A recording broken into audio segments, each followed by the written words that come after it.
Assalamualaikum warahmatullahi wabarakatuh. Perkenalkan, nama saya Muhammad Abu Khofsin Abdillah. Saya dari PPA semester 2 IPAFA. Nah, video kali ini saya akan membahas atau mereview materi psikologi pendidikan. Nah, pada video kali ini saya akan membahas 3 tema yang ada di materi psikologi pendidikan. Tema yang pertama yaitu pengelolaan kelas yang efektif. Terus tema yang kedua adalah motivasi belajar, dan tema yang ketiga adalah perkembangan moral dan sosial peserta didik. Nah, masuk ke tema yang pertama yaitu pengelolaan kelas yang efektif. Nah, pada tema kali ini saya akan membahas yaitu pengelolaan kelas yang efektif. Sebelum kita lanjut ke temanya terlebih dahulu, sebaiknya kita merangkum apa saja yang akan saya bahas pada tema kali ini. Rumusan masalah pengelolaan kelas yang efektif yaitu yang pertama, apa yang dimaksud dengan pengelolaan kelas yang efektif. Terus rumusan yang kedua yaitu faktor apa saja yang mempengaruhi pengelolaan kelas. Dan yang ketiga yaitu strategi apa yang diterapkan dalam mengelola kelas secara efektif. Ya, lanjut pada rumusan masalah yang pertama yaitu apa sih definisi tentang pengelolaan kelas yang efektif. Nah, pengelolaan kelas yang efektif merupakan suatu aspek penting dalam proses pendidikan yang berperan langsung dalam mendukung keberhasilan kegiatan belajar mengajar. Istilah pengelolaan kelas secara umum merujuk pada serangkaian usaha dan tindakan yang dilakukan oleh guru untuk menciptakan dan memelihara lingkungan belajar yang kondusif, serta untuk mengatur berbagai aspek fisik, sosial, dan psikologis dalam ruang kelas agar proses pembelajaran dapat berlangsung secara efektif, efisien, dan menyenangkan. Nah, tadi itu definisi atau pengertian pengelolaan kelas yang efektif. Sekarang kita masuk ke bagian yang kedua, yaitu apa saja sih faktor-faktor yang mempengaruhi kelas. Pada bagian kali ini ada banyak faktor-faktor yang mempengaruhi pengelolaan kelas. Yang pertama seperti gaya mengajar guru. Contohnya, guru yang interaktif dan komunikatif itu membuat siswa lebih aktif bertanya dan menjawab. Nah, yang kedua, karakteristik siswa. Seperti contoh, siswa dengan gaya belajar kinestetik. Siswa dengan gaya belajar kinestetik itu lebih bosan jika dia itu dikasih teori-teori pembelajaran daripada aktivitas lainnya. Nah, terus faktor selanjutnya itu ada hubungan sosial dalam kelas. Seperti contoh, siswa yang merasa dihargai oleh guru dan kawan-kawannya atau teman-temannya lebih percaya diri untuk berbicara di depan kelas. Jadi gak ada pengecualian atau dikucilkan, itu enggak ada, untuk membuat kelas itu yang efektif. Yang keempat itu ada kebijakan sekolah atau dukungan eksternal. Contoh seperti sekolah yang tegas terhadap aturan disiplin itu mendukung guru menegakkan aturan kelas yang lebih konsisten.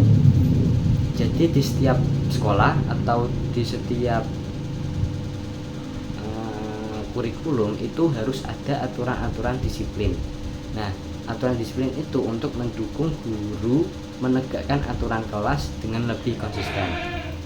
Nah, jadi itu semua adalah faktor-faktor untuk yang bisa memengaruhi pengelolaan kelas yang efektif. Nah, kita lanjut ke bagian yang ketiga yaitu apa saja sih strategi untuk mengelola kelas agar kelas itu efektif. Nah, berikut adalah penjelasannya. Strategi pengelolaan kelas yang efektif itu ada banyak. Salah satunya adalah menyusun aturan dan tata tertib kelas. Seperti contoh, guru dan siswa itu membuat kesepakatan bersama seperti tidak gaduh, tidak berbicara saat orang lain menyampaikan pendapat, atau saat guru menyampaikan materi pembelajaran. Nah, itu guru dan siswa itu sepakat agar tidak ada yang gaduh atau tidak ada yang berbicara saat guru menerangkan materi. Nah, strategi yang kedua yaitu menciptakan lingkungan belajar yang positif. Seperti contoh, guru menyambut siswa atau siswa menyambut guru itu dengan ramah, dengan sopan, dengan senyuman, agar menciptakan suasana yang ramah. Terus strategi selanjutnya itu ada manajemen waktu dan yang efisien. Manajemen waktu yang efisien. Seperti contoh, setiap sesi pelajaran dibagi menjadi pembukaan 5 menit, terus penjelasan materi 30 menit, diskusi atau latihan itu selama 25 menit, dan refleksi penutup itu selama 5 menit. Jadi untuk strategi pengelolaan kelas yang efektif itu strateginya ada manajemen waktu yang efisien. Nah, seperti tadi ada bagian pembukaan itu 5 menit, terus ada penjelasan materi itu selama 30 menit, terus diskusi atau latihan itu selama 20 menit, dan lain-lain dan sebagainya. Terus strategi yang terakhir adalah penguatan atau motivasi positif.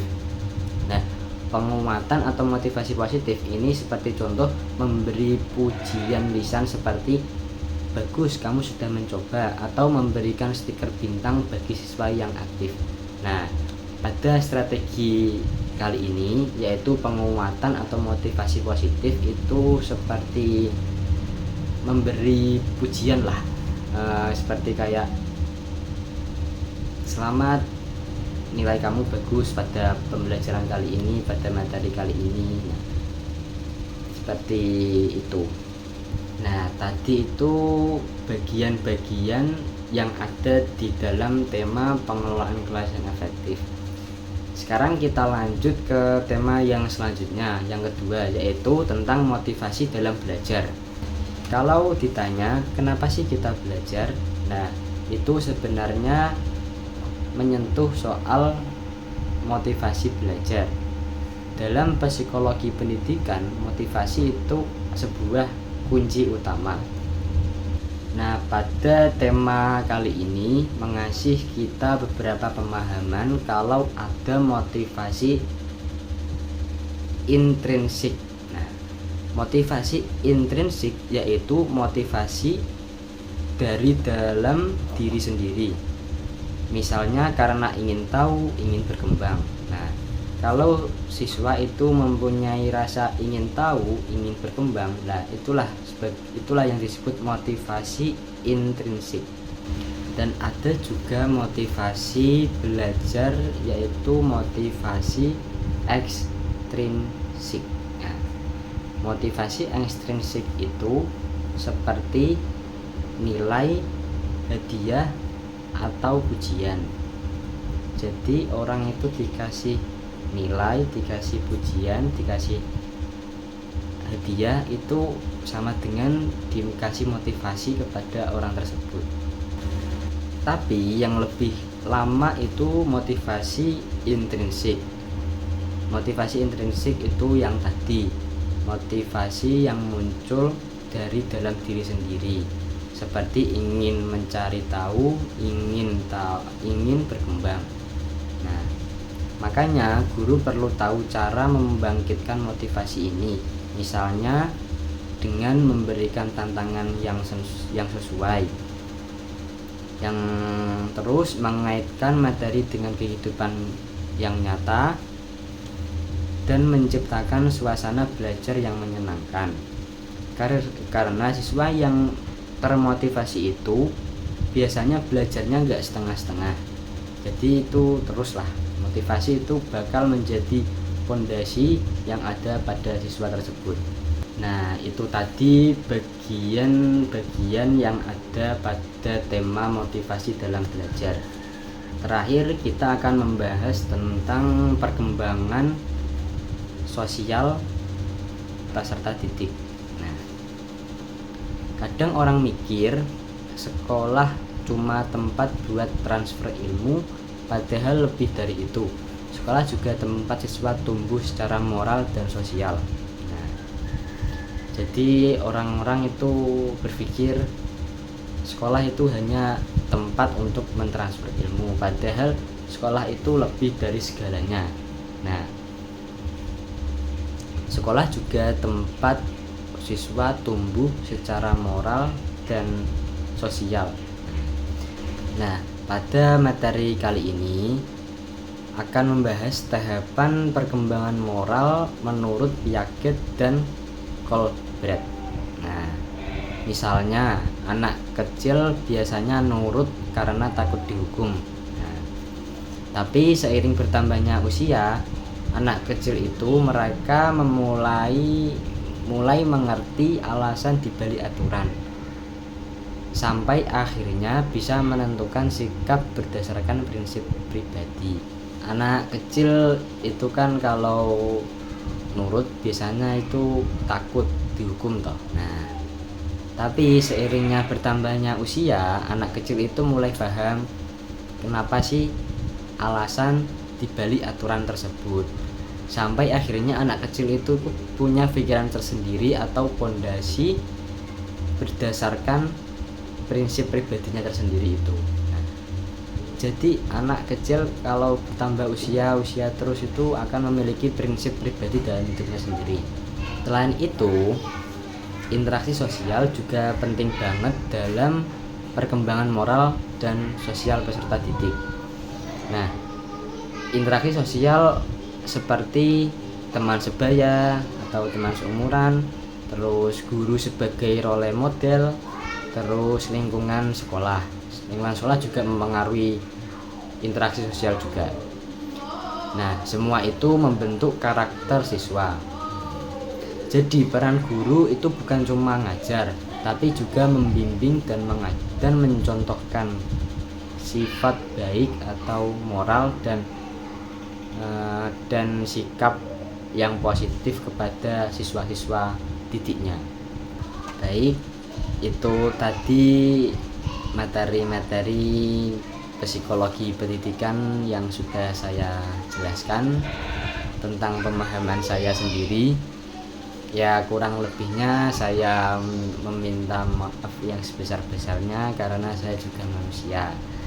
Karena saya juga masih belajar, masih berproses sebagai peserta didik juga. Ya, terima kasih sudah menonton video saya dan mendengarkan penjelasan dari saya. Kurang lebihnya saya mohon maaf. Wallahul muwaffiq ila ahkamil thoriq. Assalamualaikum warahmatullahi wabarakatuh.